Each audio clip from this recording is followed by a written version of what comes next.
I had a dream which was not all a dream. The bright sun was extinguished, and the stars did wander darkling in the eternal space, rayless and pathless. The icy earth swung blind and blackening in the moonless air.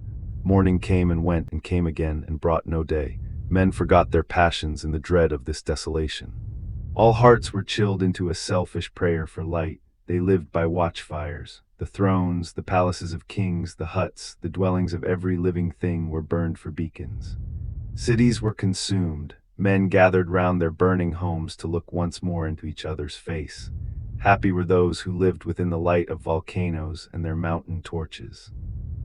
A fearful hope was all the world contained. Forests were set on fire. Hour by hour they fell and faded. The crackling trunks collapsed and everything became black again. The faces of men lit by desperate firelight looked strange and unnatural. Some lay down and hid their eyes and wept. Some rested their chins upon their hands and smiled in silence. Others ran to feed the fires with restless madness. They looked upward toward the dull sky. The sky was the funeral shroud of the world.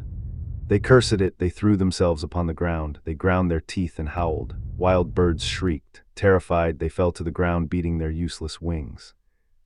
The fiercest animals came trembling and tame. Snakes crawled among the crowds, hissing without venom. They were killed for food. War, silent for a moment, returned. Food was bought with blood. Each person sat alone, eating in darkness.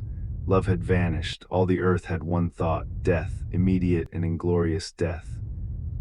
Famine devoured the living. Men died. Their bones lay without graves. The weak devoured the weaker. Dogs attacked their masters, all but one.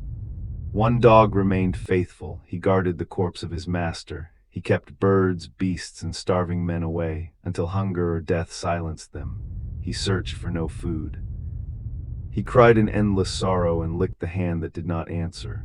At last he died. The crowd slowly disappeared. Only 2 men survived in a vast city. They were enemies.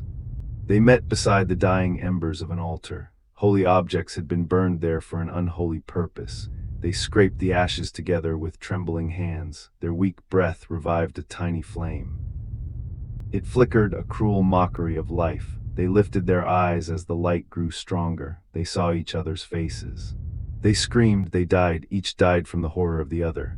Famine had written demon upon their brows. The world was empty. The powerful and the populous were nothing but a lifeless mass. No seasons, no plants, no trees, no people, no life, only death. Rivers, lakes, and oceans stood still. Nothing moved beneath their silent depths. Ships lay rotting on the sea. Their masts fell slowly. They sank into the quiet abyss. The waves were dead. The tides lay buried. The moon, their mistress, had died before. The winds faded in the stagnant air. The clouds vanished. Darkness had no need of them. Darkness was the universe.